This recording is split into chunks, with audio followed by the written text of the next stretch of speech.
जब सब कुछ परफेक्ट लगता है तभी तूफान आने के चांसेस सबसे ज्यादा होते हैं। नमस्ते दोस्तों, ट्रंप के टैरिफ से डरने वाले लोग, क्या आप 23 मार्च 2020 का ब्लडबाथ भूल गए हैं? जब सेंसेक्स एक ही दिन में करीबन 4000 पॉइंट गिर चुका था और इन्वेस्टर्स के लाखों करोड़ रुपए पल भर में मिट्टी में मिल गए थे। तो आपका कॉन्फिडेंस बढ़ाने के लिए मैं ये वीडियो में आपको the great crashes in Indian markets बताऊंगा। तो इस वीडियो में हम बात करने वाले हैं हर्षद मेहता स्कैंडल की, जिसने मार्केट को 40% क्रैश कर दिया था। फिर .com बबल, जिससे आईटी स्टॉक्स 56% कोलैप्स हो गए थे। 2008 की ग्लोबल फाइनेंशियल क्राइसिस, जिसमें मार्केट्स करीबन 63% नीचे गिर चुकी थी। कोविड-19 का क्रैश और उसकी रिकॉर्ड ब्रेकिंग रिकवरी, और सबसे इंपॉर्टेंट, मार्केट क्रैश में पैसे बनाने का अचूक फॉर्मूला क्या है। वीडियो के एंड तक रुकिए, क्योंकि मैं आपको 4 प्रूवन स्ट्रेटजीज बताऊंगा जो आपको किसी भी मार्केट क्रैश से बचाएंगी। क्रैश ना तुम्हारा दुश्मन नहीं है, पर अगर तुम्हारा दिमाग तुम्हारा दोस्त है तभी क्रैश तुम्हारा दोस्त बनेगा। चलिए शुरू करते हैं, क्योंकि इतिहास से सीखने वाले ही बाजार में टिकेंगे। तो शुरुआत करने से पहले अभी भी 22% लोग ने ही चैनल को सब्सक्राइब किया है, तो फटाफट चैनल को सब्सक्राइब करिए, बेल बटन दबाइए और एंड तक वीडियो देखिए, ताकि आप भी क्रैश से पैसा बनाना सीख सके। तो नमस्कार दोस्तों, मैं हूं संजय कथुरिया, सीएफए, आपका बिजनेस फाइनेंस और पैसिव इनकम कोच, और लेके आया हूं एक जबरदस्त वीडियो जिसमें पूरी जर्नी में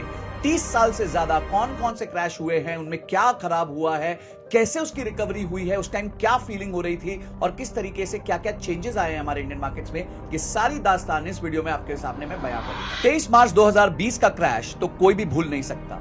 जी हां, स्टॉक मार्केट के इतिहास का वो काला दिन जब सेंसेक्स करीबन 4000 पॉइंट्स गिरकर 26,000 पर बंद हुआ था और निफ्टी 13% यानी कि 1135 पॉइंट की तेजी से गिरावट के साथ 7600 के आसपास बंद हुआ। इन्वेस्टर्स के लाखों करोड़ रुपए एक पल में मिट्टी में मिल गए। दलाल स्ट्रीट पर हर तरफ हाहाकार मच गई थी। लेकिन ये ना पहली बार था, ना ही आखिरी। स्टॉक मार्केट्स तो ऐसे उतार चढ़ावों से टोटली भरा पड़ा है। जो चीज ऊपर जाती है वही नीचे भी आती है। ये तो बाजार का दस्तूर है। लेकिन हम में से अक्सर कई लोग यही सबसे बड़ी गलती कर बैठते हैं। डर के मारे कई लोग अपने सारे इन्वेस्टमेंट्स बेच देते हैं और कुछ तो स्टॉक मार्केट से मुंह ही मोड़ लेते हैं। पर अगर आप भी यही करते हैं तो ये आपकी सबसे बड़ी भूल हो सकती है, क्योंकि ये गिरावट, ये मुश्किल वक्त, यही तो गोल्डन मोमेंट होता है जब सारे स्मार्ट इन्वेस्टर्स चुपके से अपनी चाल चलते हैं। यही वो टाइम होता है जब मोटा पैसा बनाने का असली मौका हाथ आता है। चलिए इसे एक छोटे से एग्जाम्पल से समझते हैं। सोचो जरा, मार्केट 26,000 तक गया, सब खुश थे। फिर अचानक रोलर कोस्टर जैसे मार्केट 22,000 तक नीचे गिर गया। लोग डरे, कुछ ने बोला छोड़ो अब ट्रेड नहीं करेंगे। पर ट्विस्ट यह है कि मार्केट अब 23,000 तक रिकवर हो गया है। और यही होता है स्मार्ट इन्वेस्टर्स का एंट्री पॉइंट। क्यों? जब मार्केट करेक्ट होता है तभी मिलते हैं क्वालिटी स्टॉक सस्ते में, जैसे सेल पे अपना फेवरेट ब्रांड। यही टाइम है अक्यूमुलेट करने का, स्ट्रॉन्ग लॉन्ग टर्म रिटर्न्स के लिए। पर सवाल यह है कौन सा स्टॉक्स लें, कब बाय करें, कब एग्जिट लें, रिस्क कम करें और प्रॉफिट्स को कैसे मैक्सिमाइज करें। इसके लिए मैं आपके पास लेके आया हूं यूनिवेस्ट, इंडिया का trusted stock market recommendation app. यहां मिलती है सेबी रजिस्टर्ड रिसर्च एनालिस्ट्स की एक्सपर्ट रिकमेंडेशंस। किसके लिए? इक्विटी, एफएनओ, कमोडिटीज, सारे सेक्शंस के लिए आपको एक्सपर्ट राय मिलेगी। और सिर्फ रिकमेंडेशंस नहीं, real time buy sell alerts भी मिलते हैं व्हाट्सएप, टेलीग्राम और यूनिवेस्ट की खुद की ऐप पर। और सबसे बड़ी बात यह है कि 40 लाख से ज्यादा यूजर्स इस प्लेटफॉर्म को ऑलरेडी ट्रस्ट कर चुके हैं और इकोनॉमिक टाइम्स का भी number 1 trade recommendations in stock market का ये अवार्ड जीत चुके हैं। इनके प्लान्स तो दिन की चाय से भी सस्ते हैं, सिर्फ 183 रुपीज पर मंथ से स्टार्ट होते हैं, दिन का बस 6 रुपया, यानी कि एक चाय से भी कम। इसका मतलब आपका पूरा पैसा वसूल होने वाला है। और आप सब के लिए, जो मेरे व्यूअर्स हैं, आपके लिए कुछ स्पेशल ऑफर भी लेके आया हूं। आप डाउनलोड करिए यूनिवेस्ट ऐप को डिस्क्रिप्शन में दिए हुए लिंक से, और आपको 3 फ्री रिकमेंडेशंस दी जाएंगी और अप टू 80% डिस्काउंट मिलेगा सब्सक्रिप्शन प्लान्स पे। और जिन लोगों ने पहले ही ऐप डाउनलोड कर रखी है उनके लिए भी स्पेशल डिस्काउंट है। मेरा कूपन कोड संजय यूज करो और जबरदस्त सेविंग्स का मजा लो। तो भाई देर किस बात की है, जल्दी से डाउनलोड करो और अपने ट्रेडिंग को नेक्स्ट लेवल पे लेके जाओ। लिंक नीचे कमेंट और डिस्क्रिप्शन में अवेलेबल है। चलिए अब अपनी कहानी पर वापस आते हैं। तो दोस्तों, मार्केट का इतिहास हमें यही बताता है कि हर गिरावट एक मौका लेकर आती है, बस जरूरत होती है सही समझ और तैयारी। तो आज हम इसी इतिहास को समझेंगे ताकि आप अपने इन्वेस्टमेंट्स के लिए बेहतर तैयारी कर सकें। तो क्या आप रेडी है? चलिए शुरू करते हैं। तो इस कहानी की शुरुआत होगी 1990 से। ये वो समय था जब भारत एक नए युग में कदम रख रहा था। लिबरलाइजेशन की शुरुआती दिन थे और इकोनॉमिक रिफॉर्म्स ने देश की आर्थिक दृश्य को टोटली बदल दिया था। इंपोर्ट रिस्ट्रिक्शंस कम हो रहे थे, प्राइवेट बिजनेसेस को नए अपॉर्चुनिटीज मिल रही थी और फॉरेन इन्वेस्टमेंट्स का दरवाजा खुल रहा था। इस नए माहौल का असर स्टॉक मार्केट्स पर भी दिख रहा था। बॉम्बे स्टॉक एक्सचेंज में एक अलग ही जुनून छाया हुआ था। बीएसई के बाहर लोग सुबह 4 बजे से लाइन लगाते थे, सिर्फ इसलिए कि ब्रोकर के ऑफिस में एंट्री मिल सके। हाउसवाइफ्स अपनी सेविंग्स लेके आती थी, रिक्शा ड्राइवर्स अपनी मेहनत की कमाई लगाते थे और कॉलेज स्टूडेंट्स अपने पॉकेट मनी को स्टॉक्स में इन्वेस्ट करते थे। हर किसी को लगता था कि स्टॉक मार्केट्स एक मैजिक मशीन है, जहां आलू डालेंगे तो सोना निकलने लग जाएगा। लिबरलाइजेशन के बाद लाइफस्टाइल भी बदल रहा था। नई गाड़ियां, डिजाइनर कपड़े और फॉरेन वेकेशंस एक आम बात बन रही थी। मिडिल क्लास लोग जो कभी 5 स्टार होटल में खाना भी नहीं खाते थे, अब अपने ब्रोकर्स को महंगे गिफ्ट्स दे रहे थे। तभी एक कहावत चली थी, कोई भी स्टॉक्स खरीद लो, प्रॉफिट तो गारंटीड है। अरे फंडामेंटल्स देखने का किसको वक्त है। वॉरेन बफेट की मशहूर शब्द थे, be fearful when others are greedy. उस वक्त किसी के जहन में ये बात आ ही नहीं रही थी और कंपनीज, उनका कॉन्फिडेंस तो आसमान छू रहा था। कॉर्पोरेट गवर्नेंस और ड्यू डिलिजेंस जैसे कॉन्सेप्ट्स उस समय इररेलेवेंट लगते थे। सबको लगता था कि मार्केट कभी नीचे ही नहीं आएगा, और लेकिन फिर, जी हां, हर्षद मेहता का स्कैम एक्सपोज हुआ। 1992 में भारत के फाइनेंशियल मार्केट्स में एक ऐसा तूफान आया जो आज भी एक सबक के रूप में याद किया जाता है। हर्षद मेहता एक ऐसा नाम जो पहले एक ओवरनाइट सेलिब्रिटी था, वो आजाद भारत के इतिहास का सबसे बड़ा महा घोटाले का प्रतीक बन गया। हर्षद मेहता ने बैंकिंग सिस्टम की कमजोरियों का खूब फायदा उठाया। उसने फेक बैंक रिसीट्स, जिसे बीआर कहते थे, और रेडी फॉरवर्ड, जिसे आरएफ कहते थे, उनको डील्स के लिए यूज करके बैंक से 4000 से 5000 करोड़ के लोन को ले लिया। फिर उस पैसे से बड़े शेयर्स खरीदे जैसे एसीसी और उनके प्राइसेस को आर्टिफिशियली बढ़ा दिया। जब प्राइसेस पीक पर पहुंचे तो उसने शेयर्स बेच दिए और प्रॉफिट कमा लिया। उसका फॉर्मूला सिंपल था, बैंक से फंड बोरो करो, उन पैसों से लार्ज कैप शेयर्स को खरीदो, उनके प्राइस को आर्टिफिशियली पंप करो और जब प्राइसेस पीक पर हो शेयर्स बेच दो और प्रॉफिट कमा लो। एसीसी का स्टॉक जो 200 रुपए का था, उसको कुछ महीनों में 9000 तक ले गए। हर किसी को लगता था कि ये शेयर मार्केट तो कभी क्रैश ही नहीं करेगा। मेहता के शब्दों में कहे तो मार्केट कोई फिजिकल एंटिटी नहीं है, मार्केट सिर्फ एक परसेप्शन है और परसेप्शन को बदला जा सकता है। ये classical pump and dump scheme थी। लेकिन 23 अप्रैल 1992 को जब जर्नलिस्ट सुचेता दलाल ने हर्षद मेहता स्कैम को एक्सपोज किया, तब ये स्टॉक मार्केट ताश में पत्तों की तरह बिखर गए। इसके बाद बॉम्बे स्टॉक एक्सचेंज में भयंकर पैनिक हुआ, बीएसई में तहलका मच गया। सेंसेक्स जो पहले 4467 पॉइंट्स पर था, वो 40% की गिरावट के साथ सिर्फ 2500 पॉइंट्स का रह गया। कई ब्रोकर्स बैंकरप्ट हो गए और स्मॉल इन्वेस्टर्स की जिंदगी बर्बाद हो गई। लोगों का मार्केट में से विश्वास पूरी तरह टूट गया। खैर, जो हुआ सो हुआ, लेकिन अच्छी बात यह हुई कि ये घोटाला सिर्फ इन्वेस्टर्स के लिए ही नहीं, बल्कि रेगुलेटर्स और पॉलिसी मेकर्स के लिए भी एक बड़ा सबक बन गया। इस घोटाले ने हमें सिखाया कि रेगुलेशंस कितने जरूरी होते हैं, इसलिए इसके बाद देश के फाइनेंशियल सिस्टम में कई बड़े बदलाव लाए गए। सबसे पहले securities and exchange board of India, जिसे हम सेबी कहते हैं, उसको मजबूत बनाया गया। सेबी को ज्यादा पावर्स मिली ताकि मार्केट मैनिपुलेशन को रोका जा सके। सेबी ने स्ट्रिक्टर नॉर्म्स इंप्लीमेंट किए और ट्रांसपेरेंसी बढ़ाने पर जोर दिया। उसी समय नेशनल स्टॉक एक्सचेंज की भी स्थापना की गई। ये एक मॉडर्न इलेक्ट्रॉनिक ट्रेडिंग प्लेटफॉर्म था जो मैनुअल एरर्स और मैनिपुलेशन को खत्म कर सकता था। इलेक्ट्रॉनिक ट्रेडिंग सिस्टम्स इंट्रोड्यूस होने लगे, जिससे इनसाइडर ट्रेडिंग और प्राइस रिगिंग जैसे स्कैम्स कम हुए। ये सब रिफॉर्म्स भारत के स्टॉक मार्केट को ज्यादा ट्रांसपेरेंट बनाने की तरफ एक बड़ा कदम है। आज हमारे पास जो ट्रांसपेरेंट फाइनेंशियल मार्केट्स हैं, जहां सेबी मॉनिटरिंग करता है और एनएसई जैसे प्लेटफॉर्म्स ट्रेडिंग को फेयर बनाते हैं, वो सब 1992 के इस क्रैश के बाद ही संभव हुए। इस रिकवरी में पूरे 2 साल लगे, पर मार्केट फिर उठा, धीरे धीरे ही सही, मगर मजबूती से। इन्वेस्टर्स ने सीखा कि लालच और बिना सोचे समझे की गई स्पेकुलेशन हमेशा नुकसान करता है। खैर, फिर लेट 90s में इंटरनेट का रेवोल्यूशन आ गया। अब इंडिया एक नए युग में कदम रख रहा था। इंटरनेट रेवोल्यूशन शुरू हो चुका था और ग्लोबलाइजेशन अपना रंग दिखाने लगा था। आईटी बूम ने पूरे देश को एक नए जज्बे से भर दिया था।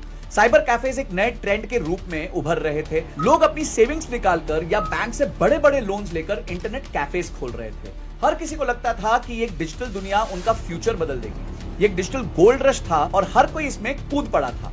आईटी प्रोफेशनल्स एकदम सेलिब्रिटीज बन गए थे। कॉलेजेस में प्लेसमेंट सीजन आता था तो कंपनीज ऐसे ऐसे ऑफर लाती थी कि फ्रेशर्स के होश उड़ जाते थे। लाखों में सैलरी मिलती थी सीधा कैंपस से। एक एचआर मैनेजर बड़े कॉन्फिडेंस से बोलता है, एक्सपीरियंस, स्किल्स, इन सब की कोई जरूरत नहीं है, बस कंप्यूटर चलाना आता है ना? Welcome to the IT revolution. इसी के चलते इंफोसिस और विप्रो जैसी कंपनीज के शेयर्स रॉकेट की तरह बढ़ रहे थे। इंफोसिस के शेयर्स जो 1996 में ₹1 के थे, वो ईयर 2000 आते आते ₹230 के हो गए, यानी कि 23,000% का रिटर्न मिला सिर्फ 4 साल में। और ऐसी कई कंपनीज जैसे विप्रो, NIIT, इन सब ने भी इन्वेस्टर्स को बहुत ही पैसा कमा के दिया। हाल कुछ ऐसा था कि कोई भी कंपनी जिसने अपने नाम के आगे .com लगा लिया, उसका IPO ओवर सब्सक्राइब हो ही रहा था। बिजनेस मॉडल कैसा था, रेवेन्यू कितना था, प्रॉफिट कब आएगा, कोई नहीं पूछ रहा था, बस हाइप चल रहा था। आज के दिन वो .com की जगह मुझे लगता है AI हो चुका है। और अगर आपको भी लगता है AI हो चुका है तो कमेंट सेक्शन में AI जरूर लिख देना। 1999 के एंड तक आते आते टेक CEOs को लगता था कि वो कभी हार ही नहीं सकते, लेकिन फिर मार्च 2000 आया और सब कुछ एक ही पल में बदल गया। अमेरिका में नैस्डैक अपने हाईएस्ट लेवल 5000 पॉइंट्स पर पहुंच चुका था, लेकिन उसके बाद फ्री फॉल शुरू हो गया। इस भूकंप को पूरी दुनिया ने महसूस किया। नैस्डैक का इंडेक्स लगातार 3 साल गिरा और टोटल 84% का लॉस हुआ। 5000 से गिरकर करीबन 800 तक आ गया था। और इंडिया भी इससे कहां बच पाता। ये कहा जाता है कि अगर अमेरिका छींके तो भारत को भी जुकाम हो जाता है। टेक स्टॉक्स की कीमत आधे से भी कम हो गई थी। जो कल तक करोड़ में थे, आज लाख में गिर गए। सेंसेक्स 6150 पॉइंट से गिरकर 2600 पॉइंट्स तक आ गया था, यानी 56% की गिरावट।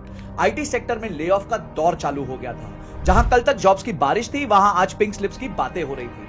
छोटे छोटे ब्रोकर्स और .com कंपनीज बैंकरप्ट हो गए थे। एक दिन में गेम ओवर।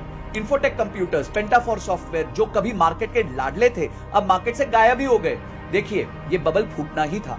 कोई रियल वैल्यूएशन नहीं थी, सिर्फ हाइप पे सब कुछ चल रहा था। लेकिन इसमें एक लेसन भी था, जो कंपनीज फंडामेंटली स्ट्रांग थी वो सरवाइव कर गई। तो कुल मिलाकर ईयर 2000 के .com बबल का क्रैश एक सुनामी की तरह था, जो आया और सब कुछ बहा कर ले गया। लेकिन जो बचे, उन्होंने दुनिया बदल दी। इंफोसिस, विप्रो, TCS, ये सिर्फ कंपनीज नहीं, एक मिसाल बन गई हैं कि कैसे मुश्किलों के बाद भी ऊंचाइयों को छुआ जा सकता है। जो समझदार इन्वेस्टर्स थे, उन्होंने उस वक्त अपना दिमाग लगाया और सस्ते दाम पर क्वालिटी स्टॉक्स खरीदे। आज वही लोग करोड़पति हैं। इससे एक सीख ये भी मिलती है, जब कलेक्टिव मैडनेस के चलते मार्केट में सब पागलपंती पर उतर आए, तब दिमाग ठंडा रखना सबसे जरूरी होता है। लेकिन हर बार की तरह फिर रिकवरी हुई। फिर एक सपनों का दौर आया। 2003 से लेकर 2007 के इस दौर को इकोनॉमिस्ट ने द ग्रेट मॉडरेशन कहा है। लेकिन आम आदमी के लिए ये इंडिया शाइनिंग का राइजिंग इंडिया शाइनिंग। GDP 9% की स्पीड से भाग रहा था। मिडिल क्लास अपने सपने पूरे कर रहा था। हर किसी के वॉलेट में क्रेडिट कार्ड्स आ गए थे और EMI ने जिंदगी को एकदम आसान बना दिया था।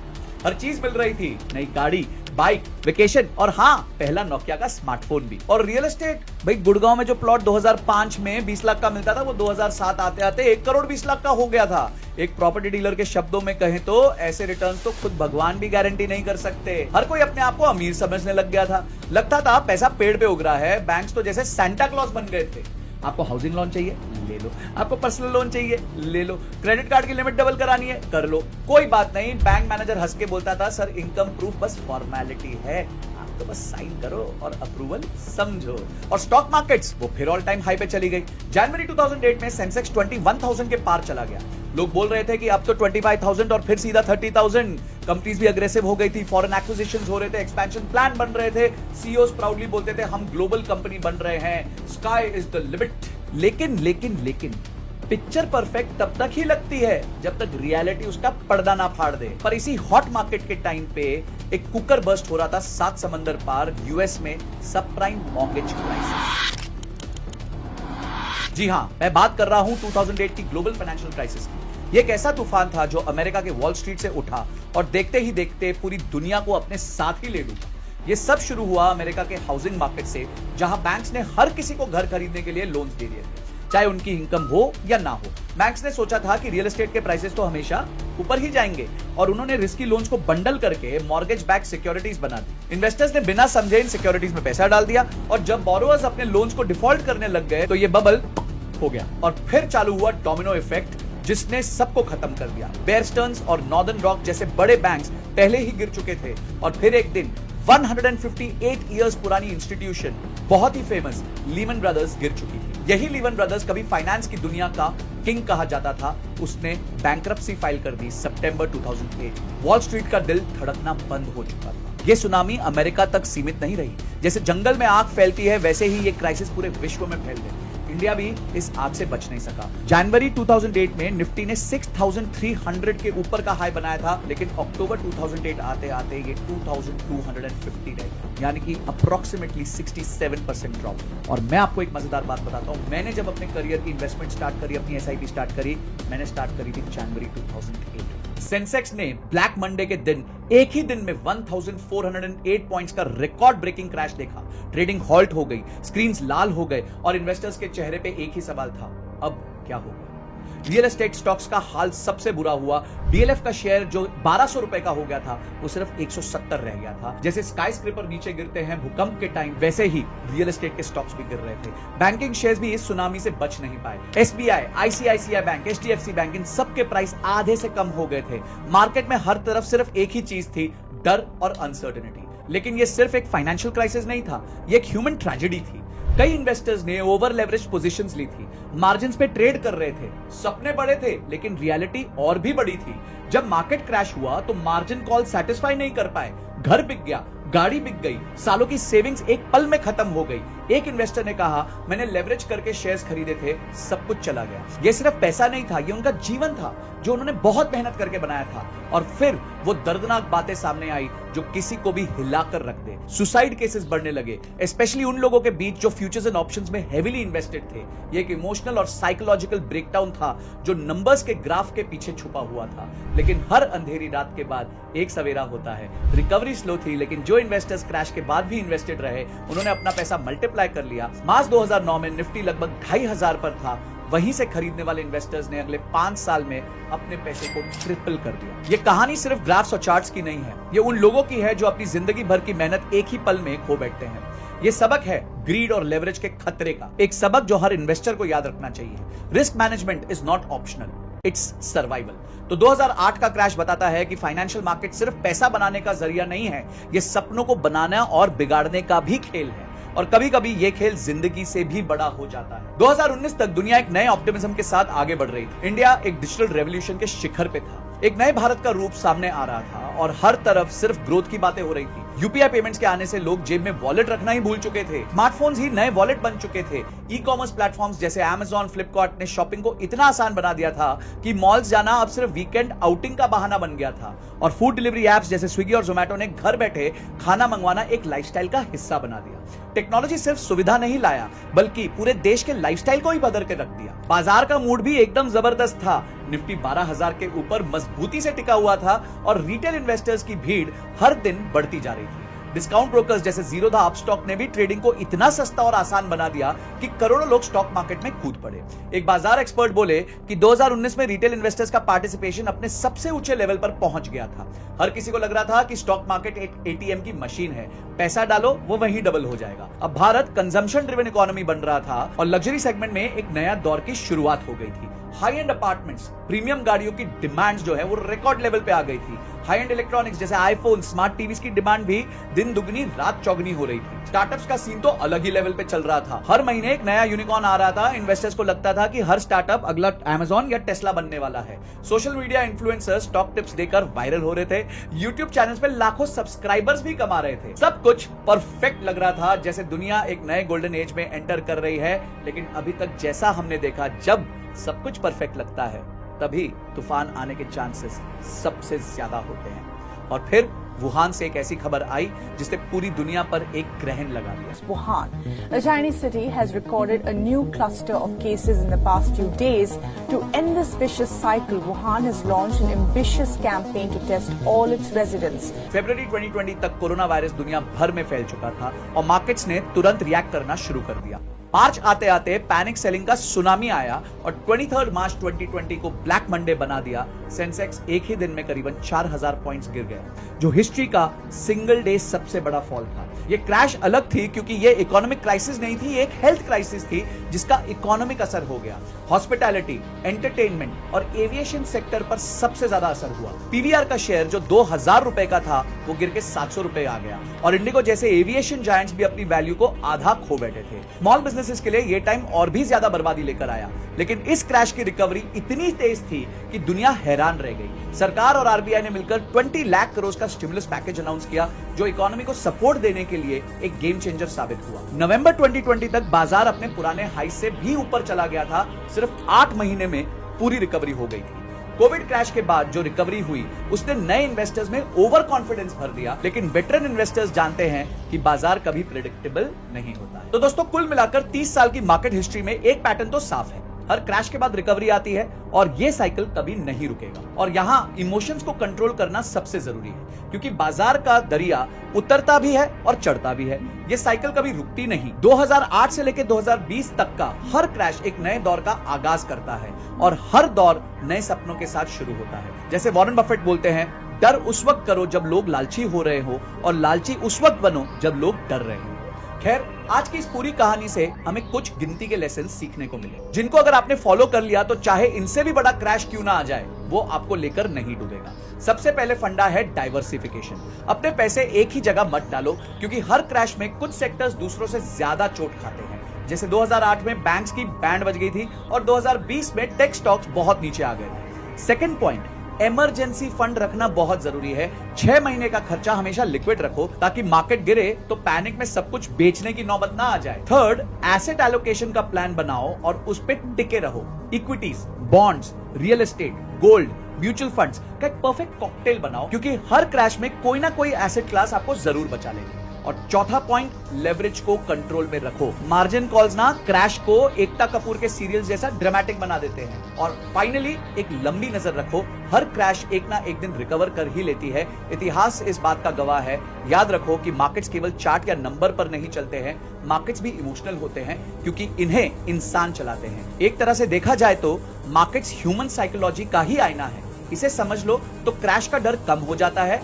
आज भले ही मार्केट मॉडर्न हो गई हो, टेक फ्यूचरिस्टिक हो गई हो, लेकिन ग्रीड और फियर वही 100 साल पुराना है। आखिर में यही कहना चाहूंगा कि क्रैश तुम्हारा दुश्मन नहीं है, अगर तुम्हारा दिमाग तुम्हारा दोस्त। मार्केट्स गिरती हैं, उठती हैं, लेकिन जो इन्वेस्टर समझ से काम लेता है वो हमेशा जीत जाता है। अगर आपको ये वीडियो पसंद आया तो इसको लाइक जरूर करना, दोस्तों के साथ शेयर करना, ताकि उनको भारत के सारे क्रैशेस की हिस्ट्री और रिकवरी की भी हिस्ट्री पता चले। और किस टॉपिक पे वीडियो बनाऊं मुझे कमेंट सेक्शन में जरूर बताना। इस वीडियो से आपकी टॉप 3 लर्निंग्स क्या रही हैं वो जरा कमेंट सेक्शन में जरूर लिख देना। और फिर से बताना चाहूंगा कि अगर आप भी अपने लिए राइट कॉल्स लेना चाहते हैं तो अभी यूनिवेस्ट के ऐप को डाउनलोड करिए, लिंक मेरे डिस्क्रिप्शन में और पिन कमेंट में। मेरा कूपन कोड संजय यूज करके बहुत जबरदस्त सेविंग भी करिए। अगली वीडियो तक जय हिंद, जय भारत।